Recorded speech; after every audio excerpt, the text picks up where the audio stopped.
Hello friends, so today's video is going to be a list of some fantasy stories that I think have a great range of emotions. They have a lot about them that might make you cry or might make you really sad, but then they also have moments that are really funny or charming or silly or heartwarming, so they just kind of cover it all. The thing that sort of sparked this video is that I have recently started rereading Fullmetal Alchemist, which is my favorite series of all time. When I say that, I mean that my top 5 completed fantasy series are all basically tied. I can't really choose one over the other, but gosh darn it if Fullmetal is just not so good. And so that's going to be the first one I mention on this list. But rereading this one again, I am always nervous when I go back to an old favorite thinking, what if I've overhyped it? What if I don't actually love it as much as I think I do? And Fullmetal, immediately, as soon as I came back to it, I was like, oh yeah, no, this is one of the greatest stories of all time. So I am going to be doing more in-depth reviews about the different volumes. I've already done one so far. If you're a fan of Fullmetal and you feel like fangirling with me, I'll have the first one linked and then you can look forward to following videos after that. But I say in the video, nothing makes me laugh. No other story makes me laugh like Fullmetal Alchemist. It's so funny. It's so ridiculous. It's so random sometimes with its humor, and the humor is not just with the text, it's not just with the jokes, it's not just with the interactions between characters, but one of the benefits to it being a manga series is it's also with the art. The artist is, well, the storyteller also, she's the writer and the artist. She just has, I just feel like she's such a funny person. She must be, because she will have fantastic art and fantastic action scenes, and then she'll draw them looking all silly and goofy, and sometimes they look like ghosts, or sometimes they don't even look like anything. They just look like a blob. And so their emotions are always very much presented to you through the art. But then on top of that, some of the moments in this series, oh my gosh. I have a little bit of an obsessive personality, and as soon as I started rereading the series, I started, anytime I was uploading something or waiting for something to finish exporting, I had my computer and I'd put like best of Fullmetal Alchemist, and then I'd list 2 characters or just various different things about it so that could be playing while I was, from the anime series, I should say. So I'd be watching through and I'm just like, oh my gosh, remembering all the things that make this series so amazing, getting emotional. Oh my gosh, there's a scene, you'll know it if you know Fullmetal, but there's a scene of like pulling the fingers away from a certain object. Oh my gosh, there's just so many scenes. There's a lot that I can't say because it would be spoilery, but if you know, you know. And if you don't know, you should read Fullmetal because it's amazing. If you don't know what the story is about, we follow 2 brothers, Edward and Alphonse, who tried to bring their mother back from the dead using alchemy. However, that went terribly wrong. What they brought back was not their mother, which was horrifying and traumatizing for them. But on top of that, Edward lost an arm and a leg in the process, and his brother lost an entire body, and Edward had to attach Alphonse's soul to a suit of armor. So the setup for the story is that they are now trying to figure out a way to get their bodies back, to restore their bodies, especially Alphonse. And Edward being the older brother, there's a lot of guilt. He has so much on his shoulders. He's just always working towards this goal. And sometimes he's just such a chaotic boy. Sometimes he's such a mess. And you just are like, Edward, you're being so ridiculous right now. He can't ever really process his emotions. He doesn't really let himself feel things unless it's frustration or anger or being silly. And then his brother is a cinnamon roll. He is so sweet. He's just a little angel, and you're like, oh, Alphonse, I want you to get your original body back. It's so good. Basically, this whole video is a pitch to be like, read Fullmetal Alchemist because I love it so much and everybody should check it out. It's so good. I will add also that the fandom is hilarious. There are so many. I've worn it before. Some of you might recall. I have a sweatshirt that my husband gave me that says best friends forever. And you can guess who's on that sweatshirt. And also the amount of Father's Day jokes. This fandom's great. Next up, I'm completely switching gears. I'm mentioning a book that I read years ago. I definitely need to reread this and then continue on with the series. But that would be Temeraire by Naomi Novik. So this is an alternate history where during the Napoleonic Wars, there were dragons and they made up the aerial fleet. And so our main character is a man who finds a dragon egg and then becomes the handler to this dragon named Temeraire. Temeraire is The best way I can describe him is basically like if a puppy could talk. When he is a baby dragon, he is so sweet, he's so inquisitive, and he asks all these questions about, well, how come, why don't we just go on adventures and we can be pirates? And then his handler has to be like, because that's bad. And he's like, it sounds fun though, I like treasure. And he's just so cute. And then as he's getting older and as he's learning about the world, there's some really emotional moments. And there's a specific thing that has stayed with me since I read this series, or excuse me, this first book. There's a certain moment that has to do with the way that these dragons are so loyal to their handlers, the way that they care so much about their humans, basically, and how humans are not always kind to them. And I don't want to give too much away, but even though it's a mythological creature, because of that parallel between, you know, a human and their pet, a human and their dog, the boy and his dragon is kind of what this story feels like. And so to see that love is not always the same from one party to the other, you see glimpses of that in the story. Temeraire and his handler have a great relationship, and it's very precious, but you wish it was like that for all of them, and it's not. And when those, oh my gosh, I can't, it is so sad. It's so sad. If you're somebody who is an extreme animal lover, again, even though these are mythological creatures, I almost don't know that you should pick this up, because there is just something really, really, really sad. I have a vivid memory, even though I read this years ago, of driving on the freeway and telling my husband about this scene, and he's like, that is one of the saddest things I've ever heard. And I was like, I know. So you get the cute factor with, like I said, what is basically a puppy that can talk, but then some of the other things that you witness in this story are very emotionally taxing. The next book I'm going to mention, I would not say is likely to make anybody cry, but I do think that it has such a great range of emotions. I think that the writing style is funny. I think the characters are funny. I think their interactions are very amusing. However, I think some of the themes are a lot heavier. And so the way that those two things are combined is why I wanted to include it on the list, and why I'm mentioning it after Temeraire, because it's not as sad. So I would say it leans more on the funny side, and that would be Nettle and Bone. One of my favorite books that I have picked up this year, definitely one of my favorite fantasy standalones.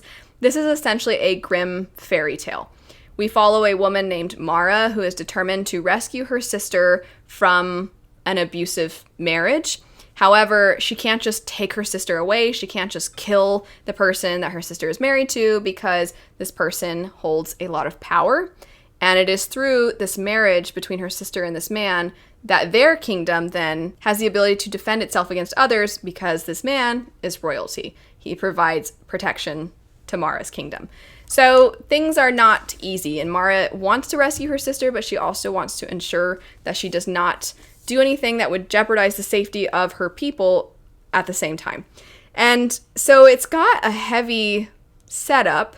However, the writing is hilarious. T. Kingfisher, as soon as I started this book, I was like, oh, this is going to be great. There's an animal companion in the way of some bones that is great. There's a demonic chicken in the story that is also great. And you have a fairy godmother that specializes in curses. You have someone who is a dust wife, is what they're called, which is a person who has the ability to communicate with spirits. And then you have a disgraced knight. So this group bands together to go on this rescue mission, essentially. When I read this one, and I did a kind of like a mini review for it in a new releases wrap up, I read some of the passages that I think are a good example of the humor. So for example here, I won't read the passage, but one of them is about how our main character, you know, she's really upset about something that happens, and she thinks that she should come back and haunt this place because she's just so mad. And then she thinks like, I don't think I'd be a very good ghost. And just like her thought process about, you know what, actually, I'm not going to do that. It's just very silly and cheeky and amusing. And so it combined with some of the darker themes, I just think the blend was fantastic. I absolutely loved this. It led me to then pick up several other things by T. Kingfisher. I have enjoyed everything by her that I've read so far, but Nettle and Bone is still my favorite one I've picked up. After that, I am cheating. Well, sort of. The next thing I'm going to talk about is not a book, it's a video game, but I have to include it. I bet a lot of you already know what I'm going to say, because you know I love this video game, and that would be Final Fantasy X. So, first I have to say, ignore the fact that there is a sequel. It does not exist. Just Final Fantasy X. This is what led me to love fantasy, and I still to this day love that video game. It's still one of the best video games of all time. The music, the second you hear the theme, you instantly melt. And all I have to say to get you to feel some emotions, for those of you that have played it, is the whistling. I can't, oh my gosh. No, you know what I'm talking about when you see it and you're like, oh my gosh. When you get to that moment, you're like, can this be any sadder? What the heck? This game is very silly, and the characters sometimes are so over the top. Our main character, he is somebody who has been transported from his home to somewhere else, and then he realizes that supposedly 1,000 years have passed and somehow he has come into the future. But the future does not look good. He was in this metropolis, he was in this grand city, and now the world is broken up into small islands and small groups of people because of this force known as sin, this creature known as sin that hurts people, that destroys. Anytime there's too many people coming together at once, it usually destroys those cities. People think that it's a result of their wrongdoings, and that's why it's called sin.